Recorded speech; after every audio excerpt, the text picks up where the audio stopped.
Out and About Marathon Town with Mr. Marathon himself, Mike Puto. Hello everybody, Mike Puto, Mr. Marathon, and we're continuing our Out and About Marathon series with Parks and Recreation. Let's go see what's going on and let's have some fun today.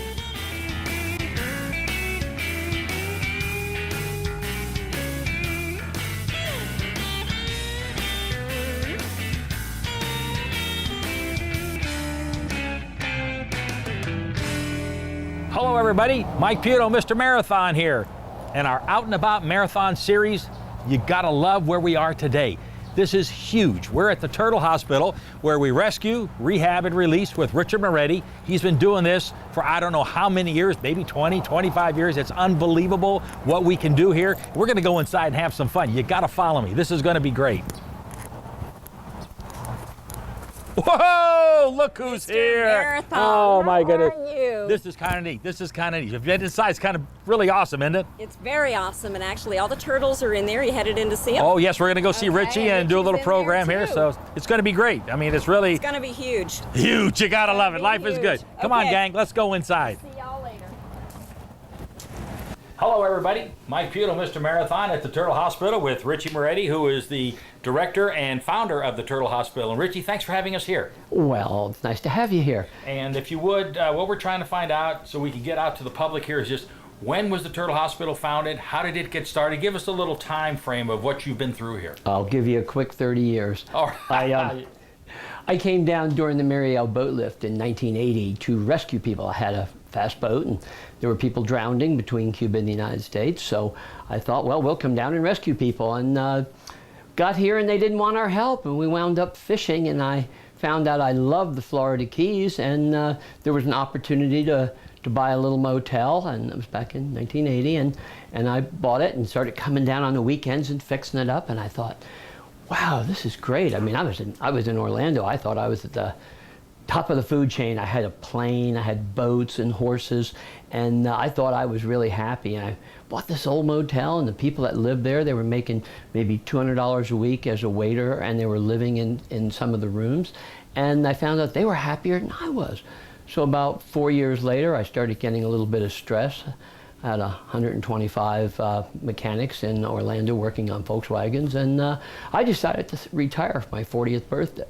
So I came to go fishing.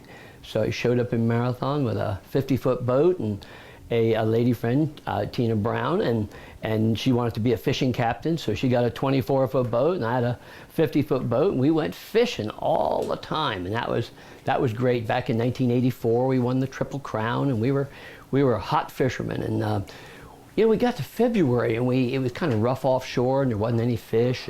And we asked, what are those boats doing under the 7 Mile Bridge with those orange buoys? And they said, well, they're tarpon fishing. I said, what do you do with tarpon? They said, oh, you catch them, you pat them on the head and you let them go or bring them in for their picture.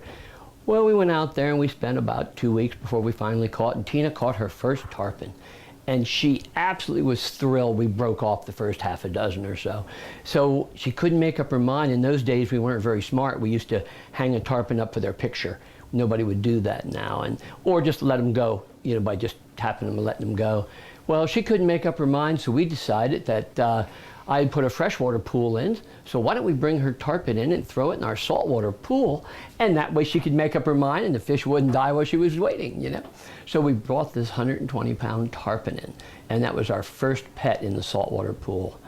Well, because it became so much fun playing with him that we had to put my first tarpon, my daughters, my attorneys.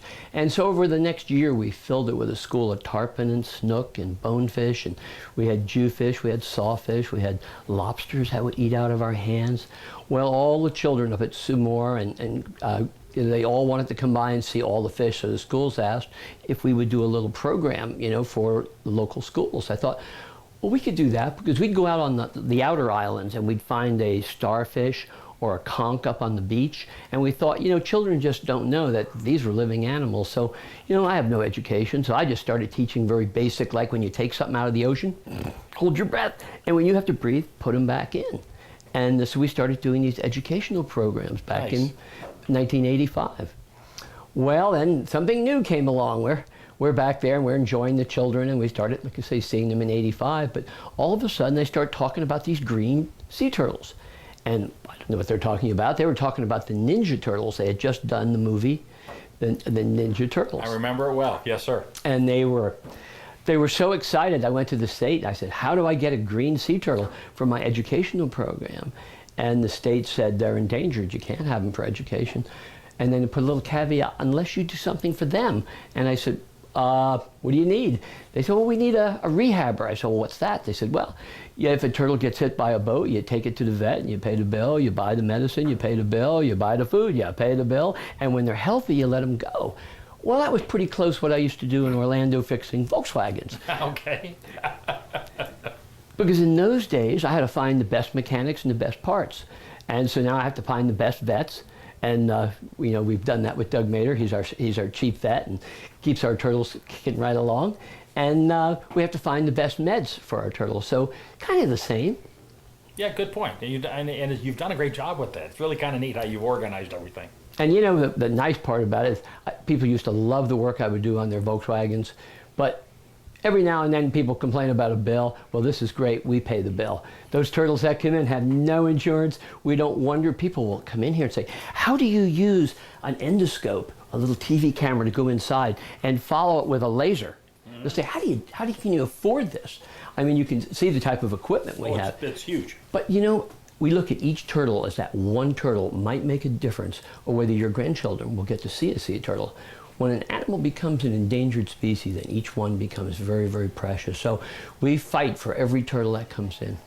No, you do a great job, and I know that not only through the education side, but we've been on a lot of different programs that you invited me to come down with, and tell us a little bit about the Jack Hanna when he was here and all that. Just and in reference to the releasing of the turtle, I think that's very, very big on how it goes through the program.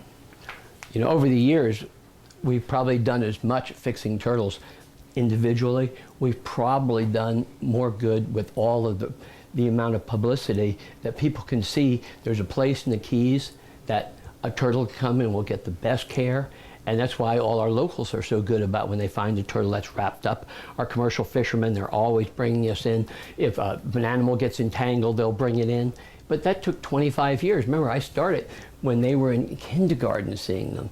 But over the years, the amount of people that have been here, right, to our ex-president, President Carter was here releasing a turtle with us. It just shows how important they are, and it makes it hard for people to discard them.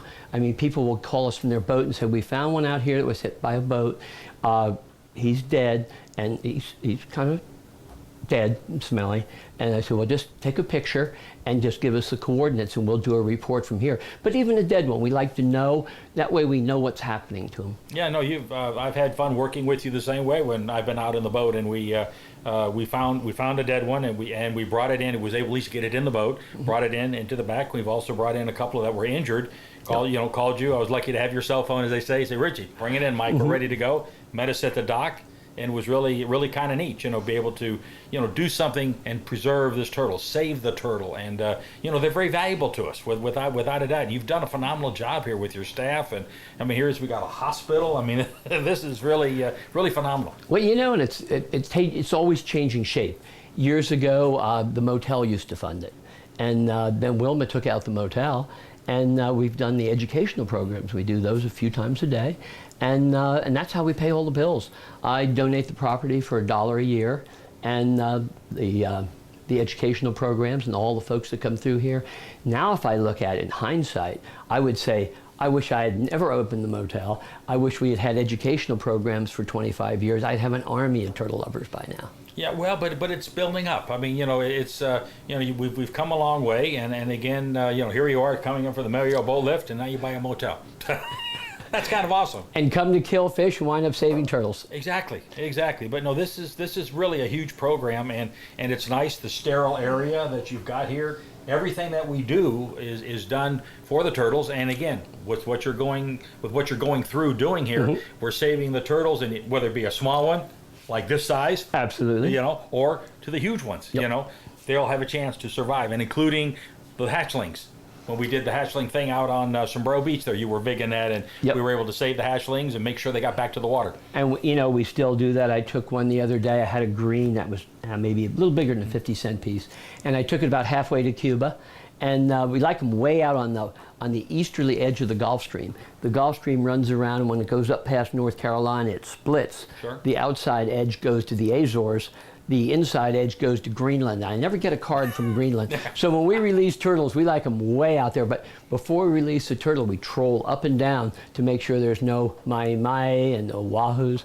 So we'll troll a little bit, and if we don't catch any fish, that's our favorite spot, because then we'll put the turtle right in the middle of that weed line that's heading toward North Carolina. Yeah, and it's always been fun to participate in your releases. You know, whether it was at Little Duck Key or whether we had Ileana was here and we had the governor here, and we're releasing them off the 7 Mile Bridge, and it's you know, and they were a little bit bigger turtle, and into the water they went. And it was kind of neat to be able to say, we brought this one in, wasn't sure it was going to make it, been here 6, 7, 8 months, boom, now it's in the water, and it gives you a kind of a neat feeling that, hey, we've really done some good here, and you know, it'd be nice if you could, as I say, tag them and find out how many babies they had. Oh, that would be great. That would be awesome, wouldn't it? You know, we look at each one as just critical. Yes. And everything we can do, and people say they'll see us taking babies out in the ocean, say, why don't you grow them up? No, you have to keep them as natural as you can.